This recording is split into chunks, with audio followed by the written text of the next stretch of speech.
नमस्कार. Poultry business या चॅनलच्या आजचा दिवस 5वा. तर या चॅनलवर आपल्या सगळ्यांचं स्वागत आहे. तर आज दिवस 5वा आहे आणि आजच्या आमच्या कामाचं स्वरूप कसं होतं हे मी तुम्हाला थोडक्यात सांगते. तर आपल्याला आपण म्हणजे पक्ष्यांना खाली पाणी घेण्यासाठी आपण 500 लिटरच्या 2 वरती टाक्या ठेवलेल्या आहेत. तर त्याच्यामध्ये एक टाकी आपण जेव्हा वापरामध्ये घेतो तेव्हा त्या 500 लिटरच्या पाण्यामध्ये आपण आयोजन पार्क ए आणि बी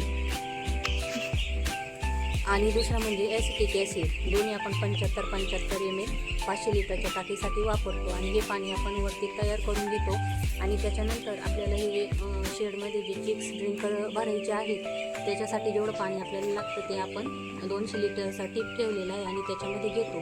तर त्याच्यात घेतल्यानंतर आपले जे काही रोजचे मेडिसिन्स असतात ते आपण त्याच्यात टाकून आणि मग ते ड्रिंकर आपण पक्ष्यांना भरत असतो. तर ते ड्रिंकर आपण कसे भरतो आणि किती दिवसातून किती वेळा भरतो हे आपण मागच्या व्हिडिओमध्ये बघितलंच आहे. तर आता आपण म्हणजे हे ड्रिंकर म्हणजे आज सकाळचं काम असं होतं की आपण चिप्स ड्रिंकर भरले आणि खाद्याचे छोटे भांडे आणि त्याचबरोबर मोठे भांडे पण आपण खाद्याचे लावले आणि त्या दोन्ही भांड्यांमध्ये खाद्य टाकलेलं आहे.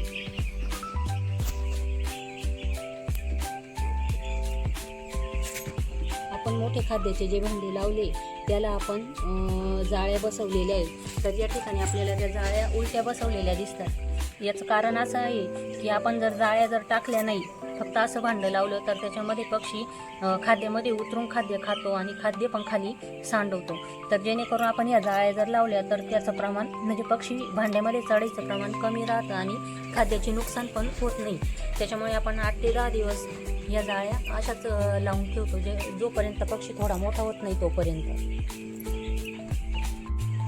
त्याच्यानंतर आपण या छोट्या खाद्याच्या भांड्यांना स्टँड ठेवलेले आहे. आपण पहिल्यांदा हे भांडे फक्त असे तुसावर ठेवलेले होते. पहिल्यांदा आपण हे छोटं खाद्याचं भांडं जे ठेवलेलं होतं पक्ष्यांची हाईट छोटी होती त्यामुळे ते आपण तुसावर ठेवलेलं होतं. आणि आता आपण हे जे स्टँड आहे हे स्टँड खाली ठेवलेले आहे कारण पक्ष्याची हाईट थोडी वाढलेली आहे आणि त्यांना सरळ उभं राहून खाता यावं यासाठी आपण हा स्टँड असा ठेवला आहे. आणि जेव्हा पक्षी अजून थोडा मोठा होईल तेव्हा आपण याची हाईट या पद्धतीने अशी वाढवणार आहे आणि अजून याला खाद्याला हाईट देणार आहे.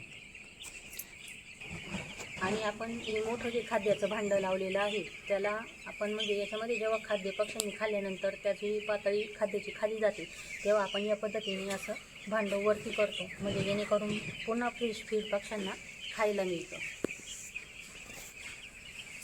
आणि छोटं जे खाद्याचं भांडं आहे त्याला आपल्याला हलवावं लागत नाही. त्याचं खाद्य जे आहे जेवढं पक्षी उचलतो तेवढं ॲटोमॅटिक ते खाद्य पुन्हा खाली भांड्यामध्ये येतं. त्याच्यानंतर आज आपण हे मोठे ड्रिंकर पण पाण्यासाठी पक्ष्यांना जोडले आहेत. आपण सकाळी आणि संध्याकाळी चिप्स ड्रिंकर भरतो परंतु आता पक्षी मोठा झाला त्याच्यामुळे त्यांची पाण्याची जी गरज आहे ती पण वाढली. तर दोन्ही वेळेला भरलेले भांडे आता पुरत नाही. त्याच्यासाठी आपण आता मोठे ड्रिंकर म्हणजे जे ॲटो ड्रिंकर आहेत ते पण चालू केलेले आहेत आणि ते आता जॉईन केले. तर पक्ष्यांची ज्या पद्धतीने हाईट आहे आणि आता ज्या पद्धतीने पक्ष्यांची हाईट आहे जेवढे उंचीवर त्यांना पाणी सहज पिता येईल त्या पद्धतीने आपण या ठिकाणी अशी ड्रिंकरची हाईट देतो की जेणेकरून पक्ष्याचं तोंड पूर्ण त्या भांड्यामध्ये पुरलं जाईल आणि त्याला पाणी पिता येईल. आणि या पद्धतीने त्या भांड्यामध्ये पाणी आपल्याला म्हणजे पाण्याची पातळी पण आपल्याला सेट करता येते की किती पाणी आपल्याला त्याच्यामध्ये ठेवायला पाहिजे असं. या अशा पद्धतीने आपण हे ड्रिंकर ॲटोमॅटिक आहेत. वरती 500 लिटरच्या टाकीला जी पाईपलाईन जोडून शेडमध्ये आणली जाते तर पक्षी जेवढं पाणी भांड्यातून उचलतो तेवढं पाणी पुन्हा त्या ड्रिंकरमध्ये जमा होतं. आणि हे ड्रिंकरसुद्धा आपण सकाळी आणि संध्याकाळी दोन्ही वेळेला स्वच्छ करतो.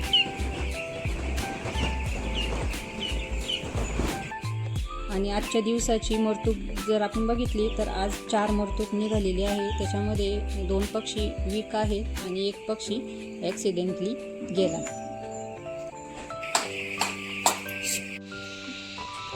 आम्ही तुसाची रॅकिंग करण्यासाठी हे 2 उपकरणं तयार केलेले आहेत जेव्हा मोठे पक्षी होतात आणि भांड्यांची संख्या कमी होते किंवा वरती दोरीला भांडे लावले जातात तेव्हा रॅकिंग करण्यासाठी आम्हाला हे उपकरणं सोयीस्कर ठरतात. मोठे पक्षी झाल्यानंतर जेव्हा या उपकरणांचा वापर आम्ही करणार आहोत तेव्हा ते कशा पद्धतीने वापरलं जातं हे पण आम्ही तुम्हाला पुढच्या व्हिडिओमध्ये दाखवू. आणि आत्ता सध्या पक्षी छोटे आहेत, भांड्यांची संख्या जाळ्यांमध्ये जास्त आहे, त्याच्यामुळे थोडी रॅकिंग करायला अडचण येते. तरी पण आम्ही तूस थोडा हलवून देतो. तर मग त्याच्यासाठी आम्ही कोणत्या उपकरणाचा वापर करतो हे पण तुम्हाला आता मी दाखवते. आता सध्या पक्ष्यांची गर्दी आणि भांडे जास्त लावलेले असतात, त्याच्यामुळे भांड्यांची खूप गाळ्यामध्ये गर्दी असते. तर त्याच्यामुळे आपल्याला जे मोठे रॅकर आपण बनवलेले त्या रॅकरने आपल्याला रॅकिंग करायला थोडी अडचण येते. तर त्याच्यासाठी आम्ही हे उपकरण वापरतो. हे काय आहे हे तुमच्या लक्षात आलं असेल एखाद्या वेळेस. हे आहे आपलं आपण जे चिक गार्ड लावतो म्हणजे जे पार्टिशन लावतो पक्ष्यांना, तर त्याच्यासाठी हा स्टँड म्हणून याचा वापर केला जातो.